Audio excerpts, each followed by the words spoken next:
안녕하십니까. 2020년 2월 2일 최병목의 팩트 시작하겠습니다. 오늘은 윤석열 검찰총장의 대권 후보 가능성, 이에 관해서 말씀드리겠습니다. 세계일보가 리서치에 의뢰를 해서 조사한 결과에 따르면 윤석열 검찰총장이 차기 대권 후보로 2위가 됐습니다. 1위가 이낙연 전 국무총리인데 32.2%, 그 다음에 윤석열 검찰총장이 10.8%, 황교안 자유한국당 대표가 10.1%. 물론 윤석열 검찰총장과 황교안 대표는 오차 범위 내에 있는 것이긴 하지만 적어도 이 정도의 기세로 지금 윤석열 검찰총장에 대한 국민적 기대가 올라가고 있다는 사실, 이건 분명한 것입니다. 그래서 저는 여기에 윤석열 현상이다, 이런 이름을 붙일 수가 있습니다. 정치적으로 본다면 윤석열이라는 이름이 대권 후보 반열에서 처음으로 나온 것은 한 2주 전 정도의 한국 갤럽이, 이거는 보통의 대권 후보 조사를 할 때는 이름을 불러줍니다.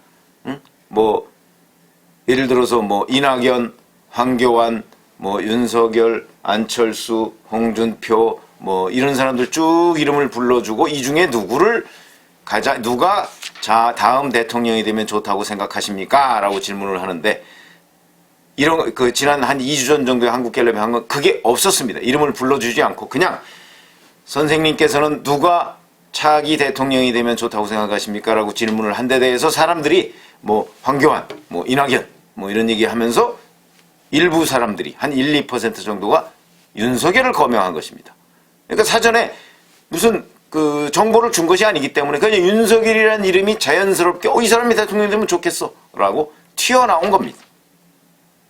그만큼 국민들의 머릿속에 윤석열이라는 이름이 이미 이제 대권 후보 반열에 일부 계층에는 올라가 있다, 이렇게 얘기를 할 수 있는데, 그게 이제 2주 후에 세계일보가, 물론 같은 조사는 아닙니다만은 조사한 바에 따르면 10.8%까지 올라갔다 하는 것은 이 예상과 기대가 우리의 상상을 훨씬 뛰어넘는다 하는 걸 말씀을 드릴 수가 있고요. 그래서 제가 윤석열 현상이다, 이런 얘기를 붙였습니다. 자, 그러면 이런 현상이라는 거, 이런 것들은 왜 생기는가 하는 점을 제가 말씀을 드릴 텐데, 그래서 제가 지금 제목으로 윤석열 현상, 진중권 현상, 이런 말씀을 드렸습니다. 이게 왜 그러냐면, 현상이라는 것은 어떤 사람이 자기 위치에서 일을 하고 있을 때, 그 사람은 이러이러한 일을 하고 있을 거야 라고 하는 우리의 예상과 기대가 있습니다. 예를 들어서 최병묵이라는 사람이 어디에서 기자로서 일을 하면 꼭 그 사람은 그냥 보통의 정치부 기자로서 아마 이런저런 해서 취재해서 기사 쓰고 이럴 것이다 라는 정도까지 보통 예상을 하죠. 그런데 그렇지 않고, 만약에 제가 어마어마한 세계적인 특종을 했다, 그런 걸 한 번도 아니고 2번을 했다, 그러면 저에 대한 독자들의 기대 또는 시청자들의 기대가 훨씬 높아졌을 것입니다. 불행히도 제가 그런 걸 못했지만 훨씬 높아졌을 것입니다. 그러면 저런 사람이 대통령 되면 이 나라가 좀 잘 되는 건 아니야? 기자로서 저렇게 엄청난 일을 했으면 라는 기대, 이런 것들이 증폭되는 것이죠. 그것이 저는 현상이다, 정치적으로만 해석한다면. 그러니까 지금 윤석열 검찰총장에 대한 기대는 우리가 흔히 얘기하는 윤석열 검찰총장에 대한 검찰총장이 사실은 서울중앙지검장이 될 때만 해도 이명박 전 대통령과 박근혜 전 대통령의 적폐청산, 이 수사를 잘했다는 그 공로를 인정받아서 문재인 대통령이 거의 우인설관식으로 발탁했던 거 아닙니까? 그러니까 그 당시에 중도계층과 보수계층에서는 지금 문재인 대통령이 충실한 적폐청산 어떤 앞잡이 노릇을 할 것이다, 실제 또 그렇게 했고요. 그렇게 생각을 했을 텐데, 이 사람을 검찰총장으로 발탁을 해놨는데 이 사람이 마침 그때 청와대와 연관된 수사 사건이 있었다. 그런데 이 사람이 일반의 예상을 뛰어넘고 일반적인 검사들의 모습과 달리 그 청와대와 연관된 수사를 전공법으로 하더라. 예상을 뛰어넘는 것이, 예상을 완전히 벗어난 겁니다. 보통 검사들은 권력 변동에 예민하다, 제가 이런 얘기를 여러 번 드린 적이 있는데, 그렇기 때문에 적당히 타협을 할 가능성이 매우 높았다, 일반적인 검사상이라면. 그런데 윤석열 검찰총장은 그렇게 하지 않았다, 적어도 지금까지는. 그런 관점에서 본다면 우리의 기대 이상이다. 그것 때문에 저는 윤석열 현상이라는 것이 생겼다. 이렇게 보는 것이죠. 그럼 진중권 현상이라는 것은 뭐냐? 그것도 진중권 전 교수에 대해서도 제가 현상이라는 이름을 붙입니다. 왜 그러냐면 진중권 전 교수는 잘 아시다시피 진보 진영을 대표하는 아주 상징적인 존재입니다. 그런데 이 존재감이 최근까지만 해도 그렇게 드러나지 않았습니다. 왜? 그냥 진보 계층의 일반적인 논리에서 크게 벗어나지 않았기 때문에. 근데 이 사람이 조국 전 장관 문제가 불거지면서 그 예상을 훨씬 뛰어넘는 국민들의 기대를 받게 됐다. 그건 왜 그러냐? 조국 전 장관 사태가 벌어지면서 거기에 대해서 분명하게 우리가 배워오고 그리고 가르친 정의의 기준이라는 것이 있습니다. 그 정의의 기준은 조국 전 장관이 하나하나씩 철저하게 짓밟은 바로 그 기준입니다. 정의의 기준이 잣대가 여러 개가 있을 수가 없습니다.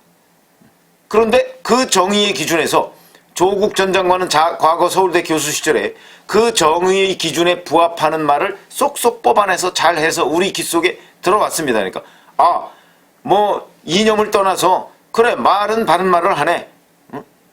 예를 들어서 장학금 성적 장학금 위주로 가서는 곤란하다.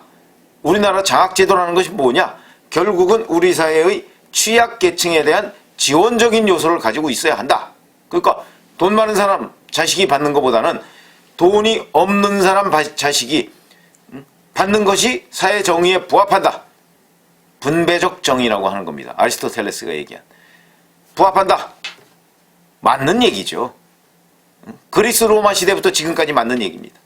근데 그 맞는 얘기를 그동안에 계속 해오던 조국이라는 사람이 나중에 본인을 딱 뒤집어 보니까 자기 딸은 재산이 등록한 재산만 50억이 넘는 사람이 부당하게 어떤 경위에 의해서 그렇게 됐는지 모르겠지만 갑자기 서울대에서 장학금을 받고 부산대 의전원에서 낙제를 했는데도 장학금을 받고 이런 일이 벌어졌습니다. 그러면 이 부분에 대해서 만약에 조국 교수가 확실하게 본인의 정의의 기준을 지키려면 이거 잘못됐다. 난 몰랐다. 그러니까 이번에 확실하게 이 부분을 정리하겠다고 하고 반납하고 사죄하고 인정할 거 인정하고 이렇게 했다면 조국의 모습은 과거 정의를 부르짖던 조국의 모습과 크게 달라지지 않았을 것이다. 근데 그렇게 하지 않았습니다. 완전히 오리발의 핑계. 근데 진중권 전 교수는 그 부분을 확실하게 공격하고 들어갔습니다. 그 포인트를. 뭐냐? 조국이란 사람 너는 누구냐? 둘이 서울대 동기죠 82학번. 이렇게 들어갔던 것입니다. 일반적인 진보 진영의 논리와 달랐습니다. 그렇기 때문에 진중권 전 교수에 대한 보수 진영이나 아니면 중도 진영에서 기대가 높아지고 있는 겁니다. 저 사람은 우리가 생각하는 진영 논리에 빠진 진보 학자가 아니네. 이런 것이죠. 그래서 진중권 현상이라는 것이 생겨서 보수 진영과 중도 진영에서는 무슨 한국당 의원 100명보다 낫다. 이런 평가가 나오는 겁니다. 이걸 진중권 현상이라고 한다. 그러니까 무슨 얘기냐면 여기에는 반전이라는 것이 숨어 있다. 반전. 우리의 예상과 기대를 완전히 뒤집은 그런 일을 벌이는 사람들에 대한 국민들의 기대가 있는 것이다. 그거는 바로 반전의 묘입니다. 그런 말씀을 드리고요. 자, 그러면 윤석열 현상이라는 것이 정말 국민들의 기대에 부합하게 정치적으로 안착을 하려면 어떻게 해야 되느냐?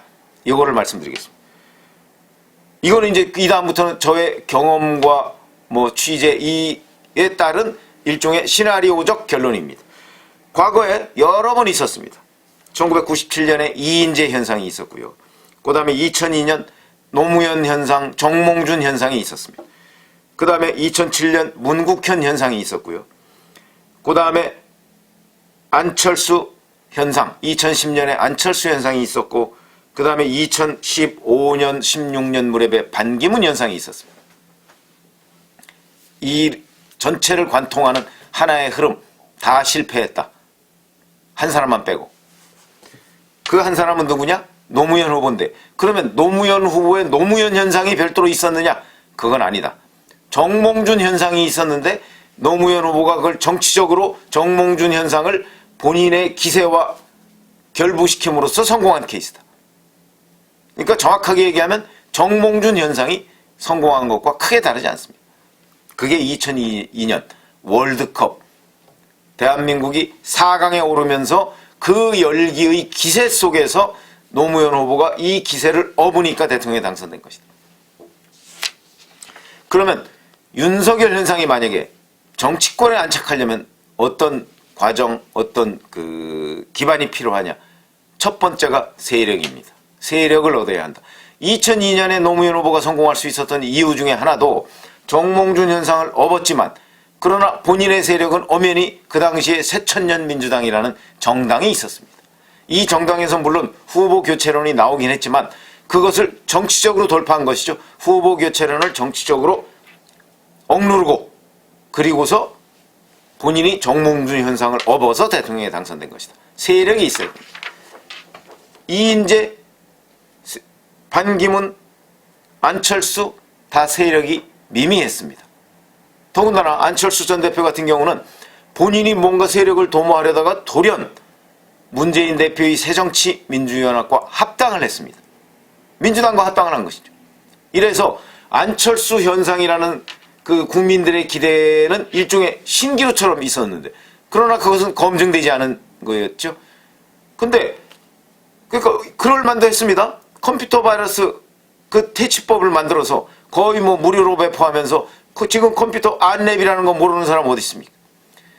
그러니까 사회적으로 경제적으로 많은 기여를 한 사람이다. 그것도 자기 분야에서 독특하게 서울 의대를 나왔는데 의사 업무 그게 아니고 컴퓨터 분야에서 국가에 굉장히 미래 산업의 먹거리를 제공한 그런 사람이다. 그러니까 교과서에서 나왔던 유의한 두 사람 아닙니까? 교과서에 살아생전에 교과서에 나온 사람은 반기문 전 유엔 사무총장과 안철수 전 대표다. 뭐 지금은 뭐 문재인 대통령도 나왔다고 합니다만은 그거는 뭐 정권 바뀌면 곧 사라질 얘기고 이렇게 했다는 건데 이런 현상. 그런데 안철수 전 대표가 문재인 대표의 새정치민주연합, 문재인 대표와 함께 새정치민주연합을 만들고서 그 신기루가 이게 신기루였구나. 실체가 없는 거였네. 정치적으로는 이게 드러난 겁니다. 그래서 그 신기루가 무너졌고 그래서 안철수 현상은 다시 재현되기 어렵다 하는 게 제 결론이었죠. 그러니까 지금 뭐 신당을 만들어서 뭘 어떻게 한다고 하는데 성공하지 못할 것이다. 이런 현상은 한 번 무너지면 바벨탑처럼 한 번 무너지면 다시 재건축하기 어렵다 하는 말씀을 제가 정치적으로 드리는 겁니다. 그러면 첫 번째 세력을 얻어야 되는데 이 세력은 기성 정치권하고 연합하는 방법이 있고 아니면 본인이 뭔가 새로운 걸 만드는 방법이 있는데 새로운 걸 만드는 것 쉽지 않다 하는 말씀을 드립니다. 자, 그 다음에 두 번째. 이 현상이라는 것은 기세입니다. 기세. 신기루가 확인이 되면 검증이 돼버리면 그러면 그 다음에는 재건하기 어렵습니다. 이 기세가 검증되기 전에 끝까지 몰고 가야 된다. 그러기 위해서는 철저한 기획이 있어야 한다. 이런 말씀을 드리고요. 또 하나 아주 현실적인 이유로 준비를 해야 된다. 이거는 곧 기획과 같은 얘기죠. 그런데 준비 중에 작은 부분이 필요합니다. 예를 들어서 기성정치권과 그 접목을 하면 기성정치권은 국고보조금이라는 것을 활용할 수가 있습니다. 그러나 지금 어느 기성정치권에서 윤석열 검찰총장한테 자리를 내주겠습니까? 이낙연 전 국무총리가 내주겠습니까? 황교안 대표가 내주겠습니까? 안철수 전 대표가 내주겠습니까? 없을 것입니다. 그렇기 때문에 만약에 본인이 정말 이 윤석열 형상을 정치권하고 접목시키고 싶다면 예를 들어서 현재의 기준으로 얘기한다면 혁통위 같은데 이런 데에 가입을 해서 세력을 얻는 방법이 있다. 그런 말씀을 드립니다. 그리고 정교한 기획을 해야 된다. 이 기획 없이 내년 7월 달에 윤석열 검찰총장은 검찰총장 임기를 마칩니다. 그리고 나서 대선은 2022년 아마 한 2월이나 3월쯤에 있을 것으로 예상이 되는데 그때까지 한 7, 8개월 정도의 시간이 있죠. 이 기간 동안에 무언가 세력을 얻고 자금을 확보하고 기획을 하고 이미 늦습니다. 만약에 본인이 또는 본인이 못하면 적어도 주변에서 이 사람을 국민의 기대에 부응하는 차기 대통령으로 만들어야 되겠다는 생각이 있다면 지금부터 준비를 해야 됩니다. 물론 비공식적인 준비죠. 왜냐하면 벌써부터 서울 은평을 출신이더군요. 민주당의 강병원 의원이 이렇게 얘기했습니다. 문재인 정부에 맞서서 철저히 싸워주는 모습이 향후 극우 보수를 대표하는 대선 후보로 추대될 수 있는 모습이라고 생각한다. 벌써 극우 보수로 낙인을 찍습니다. 아니, 자기들의 보스에 의해서 불과 6개월여 전에 검찰총장이 된 사람을 극우 보수라니요. 가짜뉴스입니다. 그리고 낙인 찍기입니다. 지금 현직 검찰총장에 대해서도 이런 식으로 낙인 찍기 가짜뉴스를 남발하는 민주당인데, 만약에 민주당의 대항마로 윤석열 검찰총장이 나왔다고 할 경우에 어떤 가짜뉴스를 만들어낼 것인지 불문가지죠. 그렇기 때문에 이런 데에 대한 대응, 이런 것들은 지금 정교한 기획을 해야 된다. 그러기 위해서는 적어도 정치권에 진입한 후에 100일 계획 정도는 세워놔야 정치적으로 연착륙할 수 있다. 이런 말씀을 드립니다. 그래서 제가 오늘 말씀드린 내용은 윤석열 현상과 진중권 현상, 이걸 설명드리면서 이런 현상들이 정치권에 연착륙할 수 있는 방안을 과거의 사례와 비교를 해서 그래서 말씀을 드렸습니다. 감사합니다.